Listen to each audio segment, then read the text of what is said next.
বন্ধুরা, সবার প্রথমে ভালো করে দেখে নিন এই গাছটিকে। আশা করি বন্ধুরা এই গাছটি আপনারা সকলেই চেনেন। আয়ুর্বেদিক গুণে ভরপুর এই গাছটির নাম হলো জবা ফুল গাছ। এই গাছের ফুলটিও যথেষ্ট সুন্দর। বিশেষ করে মা কালীর পূজা কখনোই সম্পূর্ণ হয় না যতক্ষণ না পর্যন্ত এই গাছের ফুল মা কালীর উদ্দেশ্যে নিবেদন করা হয়। কিন্তু বন্ধুরা, আপনি কি জানেন যে এই গাছের এক অলৌকিক গুণ রয়েছে? যদি আপনার বাড়িতে এই গাছ থাকে তাহলে বুঝে নিন যে ঈশ্বরের আশীর্বাদ আপনার সঙ্গেই রয়েছে। শুধু এইটুকু আপনার জানা প্রয়োজন যে এই গাছের ফুলটিকে কিভাবে আপনারা ব্যবহার করবেন। বন্ধুরা, আজ এই ভিডিওর মাধ্যমে এই অলৌকিক গুণসম্পন্ন জবা ফুল গাছটির আয়ুর্বেদিক এবং চমৎকারী গুণগুলি সম্পর্কে আলোচনা করব এবং এরই সাথে জানব এই গাছটির ফুলটিকে কিভাবে ব্যবহার করতে হয়। নমস্কার বন্ধুরা, ঈশ্বর ভক্তি চ্যানেলে আপনাদের সকলকে স্বাগত জানাই।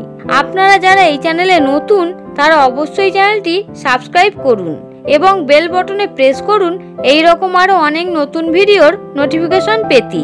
বন্ধুরা, আমাদের বাড়ির আশেপাশে এই রকম অনেক কিছু গাছ রয়েছে যেগুলি আমাদের কোনো না কোনো রোগ ব্যাধি সারাতে সাহায্য করে। এই রকম কিছু গাছ রয়েছে যা আমাদের কোনো না কোনো সমস্যা দূর করে, কিন্তু অজ্ঞানতার কারণে সেই গাছটি আমাদের কাছে শুধুমাত্র একটি সাধারণ গাছ হয়ে থাকে। ঠিক সেই রকমই জবা ফুল গাছকেও অনেকে শুধুমাত্র ফুল গাছ হিসেবে মেনে থাকেন। বন্ধুরা, আমরা যদি একবার এর আয়ুর্বেদিক প্রয়োগ সম্পর্কে জানতে পারি তাহলে আমরা অনেক রোগ ব্যাধি যেমন সারাতে পারবো, ঠিক তেমনি আমাদের জীবনে তৎকালীন অবস্থায় চলা সমস্ত প্রকার সমস্যা দূর করতে সক্ষম হব। এরই সঙ্গে এই গাছের সঠিক ব্যবহারের মাধ্যমে আমরা ধনসম্পদকেও আকর্ষণ করতে সক্ষম হতে পারি। বন্ধুরা, আমরা সাধারণত অনেক প্রজাতির জবা ফুল গাছ দেখে থাকি, যার মধ্যে সর্বশ্রেষ্ঠ হলো লাল জবা। আয়ুর্বেদে এই জবা ফুলকে বিশেষ গুরুত্ব দেওয়া হয়েছে, আর বৈজ্ঞানিক পরিভাষায় এই জবা ফুলের নাম হলো হিবিস্কাস। বন্ধুরা, অনেকেই বাড়িতে ছোট বাগান তৈরি করে এই জবা ফুলের চারা শখ করে লাগিয়ে থাকে। কিন্তু বন্ধুরা, আপনি কি জানেন যে বাড়িতে এই জবা ফুল গাছ থাকলে আসলে কি হয়?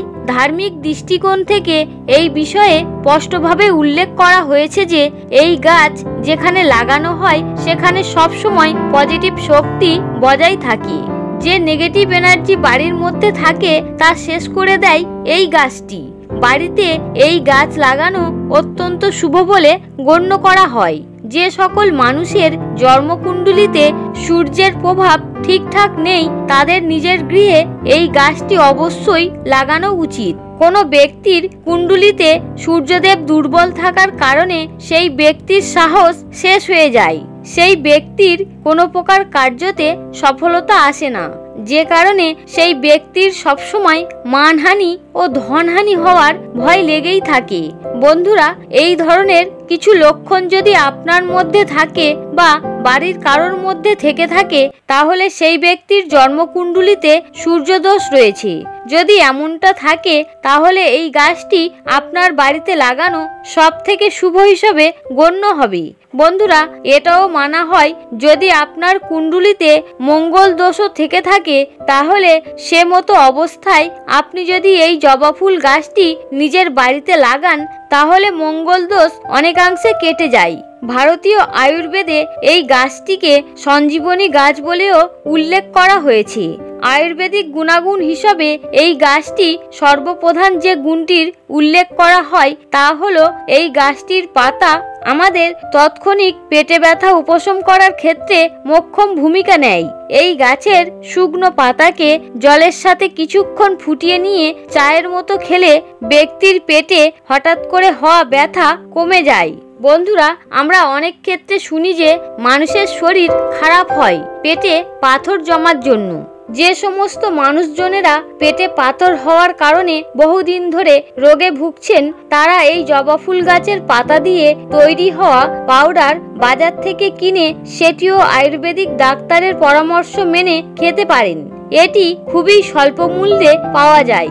এই পাউডারকে 1 গ্লাস হালকা গরম জলের সঙ্গে 2 চামচ করে গুলে খাওয়ার ফলে আপনার পেটে হওয়া পাথরের সমস্যা থেকে মুক্তি পাবেন।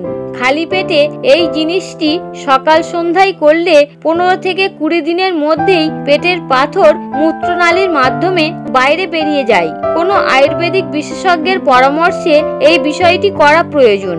বন্ধুরা, এছাড়াও জবা গাছ মানুষের শরীরে আয়রনের খামতি দূর করে। আমাদের মধ্যে এই রকম অনেক মানুষ রয়েছেন যারা শরীরে আয়রনের জন্য ওষুধ খান। তাদের এখন থেকে ওষুধ না কিনে খেলেও চলবে, কারণ এই জবা ফুল গাছের পুষ্পকের সঙ্গে অর্থাৎ ফুলের সঙ্গে সামান্য পরিমাণ গুড় মিশিয়ে একটু গরম জলে ফুটিয়ে তা দিয়ে চা বানিয়ে খেলে শরীরে আয়রনের খামতি পূরণ হবে। এমনটা করার ফলে আপনার জীবনে কখনো আয়রনের খামতি বা রক্তের খামতি ঘটবে না। বন্ধুরা, ওজন কমাতেও সাহায্য করে এই জবা ফুল গাছ। এমন অনেক মানুষ রয়েছেন যারা নিজেদের ওজন কমাতে চান। এমনটা মানা হয় যে জবা ফুল দিয়ে চা বানিয়ে খেলে ব্যক্তি কখনোই অতিরিক্ত ওজন সম্পন্ন হয় না। বন্ধুরা, আমরা সকলেই জানি যে মা কালীর পুজোতে জবা ফুল অবশ্যই প্রয়োজন। এর সাথে মা দুর্গা, বজরংবলী এবং গণেশজির পূজার ক্ষেত্রেও এই জবা ফুলকে নিবেদন করা হয়। আর এই জবা ফুল দিয়ে অনেক প্রকার অলৌকিক কাজও সম্পন্ন করা হয়। তন্ত্রবিদ্যায় এই জবা ফুল অত্যন্ত একটি প্রয়োজনীয় উপকরণ। বন্ধুরা, যদি কোনো ব্যক্তির মঙ্গল দোষ থাকে অর্থাৎ বিবাহে বাঁধা স্বামী স্ত্রীর মধ্যে প্রবল ঝগড়া, কুণ্ডলিতে কোনো প্রকার বিপত্তি, জন্মগত কোনো মারণ রোগ ইত্যাদি থাকে, তাহলে প্রথম করণীয় কাজটি হলো মঙ্গলকে বলবান করা। আর বন্ধুরা, এই মঙ্গলকে বলবান করবার জন্য জবা ফুল গাছের একটি ছোট্ট চারা নিজের বাড়িতে অবশ্যই লাগান। আর সেই গাছটির একটি ফুল দিয়ে অন্তত 2 থেকে 3 মাস ভগবান শ্রী রামকে স্মরণ করে হনুমানজির পায়ে জবা ফুলকে অর্পণ করুন। দেখবেন সমস্ত প্রকার মঙ্গল দোষ দূর হয়ে যাবে এবং এরই সাথে হনুমানজির কৃপায় আপনার সমস্ত প্রকার সমস্যা দূর হয়ে যাবে। বন্ধুরা, যদি কোনো ব্যক্তি শনিদেবের 7.5 দশার ভুক্তভোগী হয়ে থাকেন, তাহলেও সেক্ষেত্রে এই জবা ফুল গাছের 5টি ফুল শ্রীরামের স্মরণ করে হনুমানজিকে অর্পণ করা প্রয়োজন। তাহলে সেই মানুষের জীবন থেকে শনিদেবের 7.5 প্রভাব অনেকাংশে কমবে।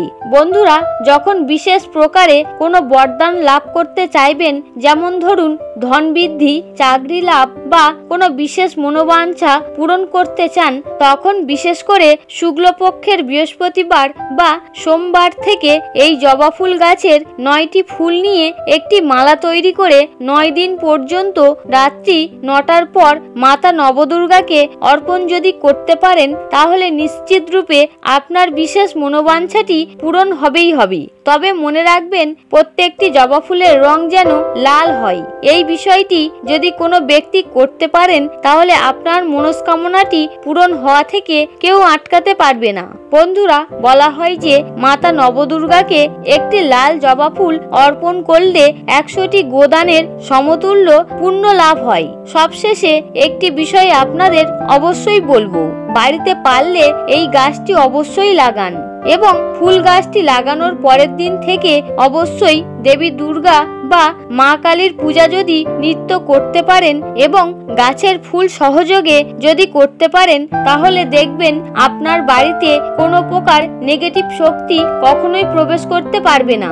আশা করি বন্ধুরা, ভিডিওটি আপনাদের ভালো লেগেছে। যদি ভিডিওটি দেখে আপনাদের ভালো লেগে থাকে, তাহলে অবশ্যই একটি লাইক করবেন। আপনারা সকলে ভালো থাকুন, সুস্থ থাকুন। হরে কৃষ্ণ।